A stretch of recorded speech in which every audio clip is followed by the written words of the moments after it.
What's up guys? Today we're going to check out Twisters on 4K UHD.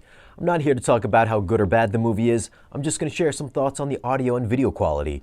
Now let's go over a few tech specs. The movie was shot on 35mm with some scenes shot on GoPros. It's got a 4K DI. It's rated PG-13. Runtime is 122 minutes. Aspect ratio is 239:1 and the audio is in Dolby Atmos. Before we take a look at the audio and see how active this mix is, if you don't know what the Atmos viewer is, you can find a link down below in this video's description that tells you all about it, what it does, and where to get it. You can also find a list of all the gear that I use for these 4K reviews down there as well. I'm sure you probably already picked up the new 4K remaster of the original Twister that just recently came out, which, by the way, for a movie that came out in 1996, still has a demo-worthy Atmos audio mix. And this new Twisters movie brings it pretty hard as well. Taking a look at the Atmos viewer right from the opening, you can see that this is a fully active audio mix. And let me just say right now that anytime there's a tornado on screen, your top surround channels and your lower surround channels are gonna kick into high gear. Here at 3519, what you're gonna hear is wind and debris swirling throughout all of your speakers in a circular direction, so there's some really good channel movement that's fully immersive. At an hour 25 minutes in, we've got more Twister action when the guy and the girl drive into the tornado to release their special tornado concoction. What you're going to hear is that concoction fly out of the containers, go above your head, and then disappear into the Twister. And if you haven't already noticed, if you've got more than 4 height channels, they'll get fully utilized. I've got 6, and they're always active almost all the time. Any other extra channels will only get used if there's any moving objects in the mix. And for most of this movie, I would say that this mix remains static for about 95% of the time. However, you wouldn't be able to tell just by listening since the channel panning is so good. What I liked about the new Atmos remix on the original Twister was that bigger soundstage. So the atmospherics like thunder and wind sounded like they were coming from miles away, and it sounds the same way in this mix. So on quieter scenes, you'll still get really good immersion, so it's not just relegated to the big action stuff. As for bass response, like I said earlier, if there's a tornado on screen, not only are your speakers going to kick into high gear, but your subwoofers are going to start to shake the ground. There's tons of tornado pressure that kicks extra hard, but it's really the in-room lower extension that's going to make it feel like you're in the middle of a truck driving into a Twister. And even through all this tornado action, the dialogue always remained easy to hear.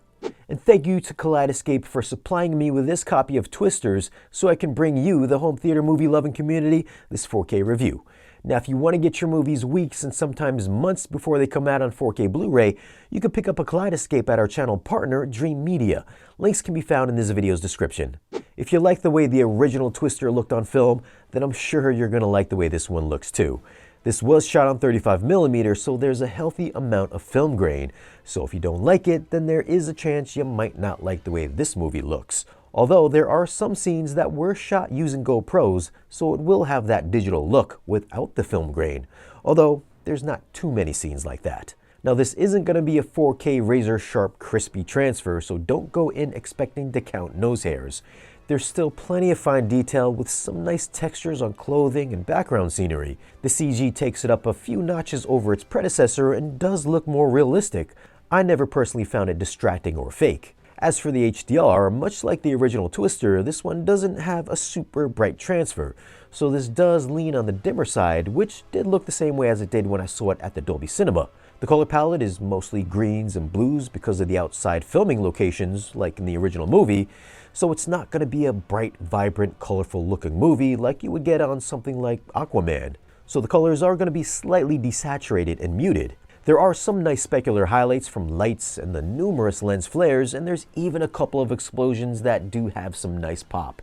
It's not max HDR blinding levels of brightness, but it's a nice contrast to the darker colors. Daytime scenes retained plenty of highlight detail with smooth gradational tones seen throughout the skylines with nothing being clipped. Black levels and shadow detail also looked great with some murkiness in the nighttime scenes, but nothing that I would say was detrimental to the image. This is an overall great looking movie that follows the same visual aesthetic as the first Twister, which should make for a seamless back-to-back double feature. So I'm gonna go with a 9 for video. For audio, I found this to be just as engaging as the original Twister with greater dynamics, a spaciously detailed soundstage with some of the best bass that I've heard this year. It's a demo-worthy audio mix, so I'm gonna go and give it a 9.8. Now this review was based on the Kaleidescape version, which comes in at 69.8 gigs for the HDR10 version, which is the one that I watched, or 71.9 gigs for the Dolby Vision version. Now this is only 25 bucks on the Kaleidescape, and I think is definitely worth a pickup if you want to demo your home theater. If you're holding out to pick up the 4K Blu-ray, unless they put it on a really small disc, it should look very similar as the Kaleidescape version and sound the same. So what are your thoughts on Twisters in 4K? Do you think it's a worthy successor to the first one? Leave a comment down below and let me know. Now, if you do want to pick up this movie, I will leave some links for it down below in this video's description. As always, guys, thanks for watching. If you want, you can follow us on social media. And if you want to support the channel and get exclusive content or great discounts on audio and video gear, then stop by our Patreon page. Be sure to like this video if you found it useful and subscribe if you haven't already. And I'll see you again in the next video.